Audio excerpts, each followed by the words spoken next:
eto naglalakad ako mag-isa. Naghiwa-hiwalay kami. Siyempre, tingin-tingin din ako dito. Lakwatsa rin ng lola nyo at magpupunta ako sa Don Quixote. At ayan, nakikita ko na siya at parang gusto ko nang kumanta ng Don, Don, Don, Don Quixote. Jan, jan, jan, jan, jan, jan. Pasensya na hindi ko alam ang lyrics. At ayan, tingnan nyo naman ng mga produkto. Talaga namang bumabalik sa pagkabata ang lola nyo. I'm here.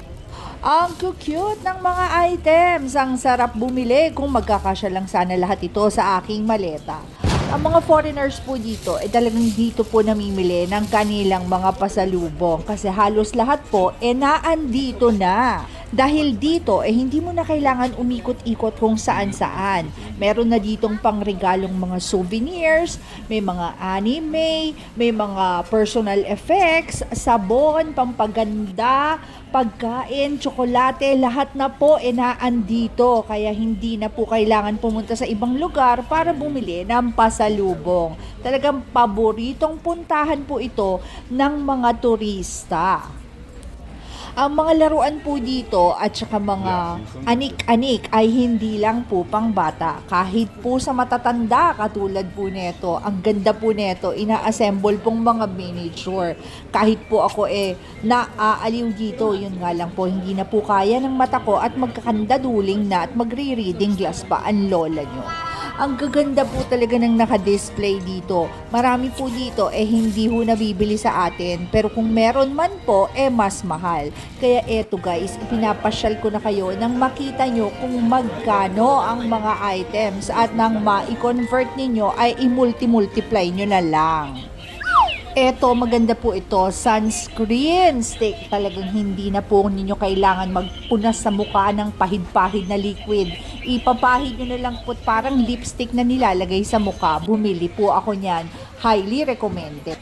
At bago magkalimutan, huwag kalimutan mag-click ng like and subscribe button para updated po kayo sa mga uploads ko.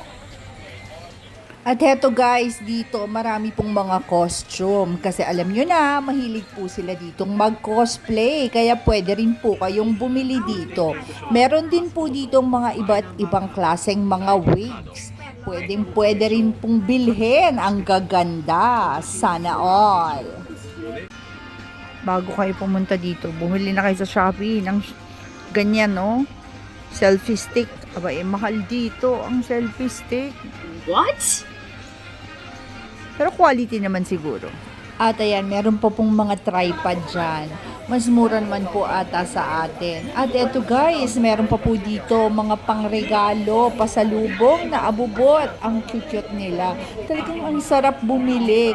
Talagang pang window shopping lang ang beauty ng lola nyo at isinama ko lang kayo dito sa Don Quixote. At guys, meron pa pong binibenta dito mga colored contact lenses para sa mga nagko-cosplay dyan. At after ko pumunta dito, gumala ulit ang lola nyo at nandito na po ako. Dito po kasi kami magkikita ng mga anak ko. Hindi po kasino ito, coffee shop lang at ang effect talagang ang ganda. Puro anime po ang binibenta sa building na to at syempre yung mga anak ko mahilig po sa mga anime. Kaya syempre nandito rin ang lola nyo para full support. At dito po marami pong mga token machine, tsaka yung mga claw machines. Kaya eto guys, tara guys, ikot-ikot tayo at tingnan natin kung ano ang meron dito. Wow! Actually guys, hindi ko na po kilala kung ano ang mga nandito kasi nung bata ako, ang uso lang po noon si Voltes 5 at si Mazinger Z. Oh my God. Eto guys, hindi ko na po alam. At ayan, sila pong tatlo ang nagkakaintindihan at hindi po ako makarelate. Ito ang anak ko, may nabunot siya. May binibenta po kasing mga ticket dito at may mabubunot kayo kung ano ang napanalunan ninyo. Yun po yung napanalunan ng daughter ko. At ngayon naman po, yung second na anak ko, bumili rin po nung ticket na binubunot. Tignan natin kung ano naman po ang kanyang napanalunan.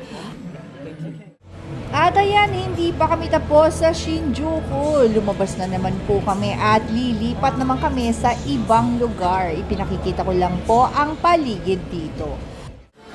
Hindi ko na video ha, nagtalunan kami.